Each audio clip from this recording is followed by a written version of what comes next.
One thing that I just have had a little burning hole in my sports soul about lately is the quality of basketball beyond where we spend a lot of our time, obviously, the Atlantic Coast Conference. The whole world knows that Duke is one of the best teams in college basketball this year, and obviously, we're going to explore the Blue Devils and the ACC throughout today's show, even beyond Duke.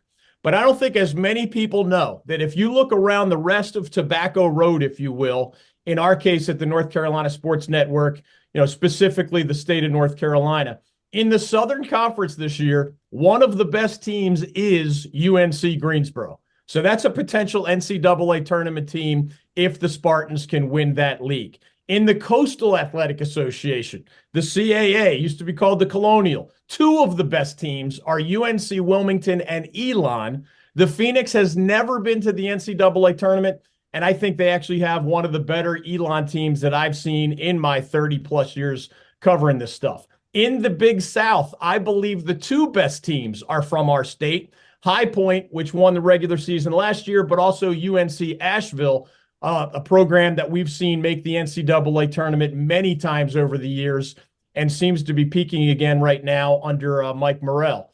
In the Sun Belt Conference, we're used to seeing the App State Mountaineers at or near the top of the standings in football over many, many decades.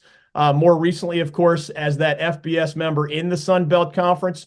Since they made the leap to the Sun Belt in men's basketball, Dustin Kearns has already gotten the Mountaineers to the NCAA tournament. They won the league a handful of years ago, and then they won the regular season last year. Right now, this year, the Mountaineers are one of the best teams in the Sun Belt Conference. And the theme goes on, Lavelle Moten at NC Central and the MEAC always has the Eagles in contention, but that's a lot of teams. I just threw out 6, 7, 8 names. They're not all going to make the NCAA tournament, but beyond those bigger schools and that bigger conference that gets most of the attention, we've got some great coaches, some great players, and some quality depth here across North Carolina when it comes to that sport that is one of the sports that makes our state famous, and that's college basketball.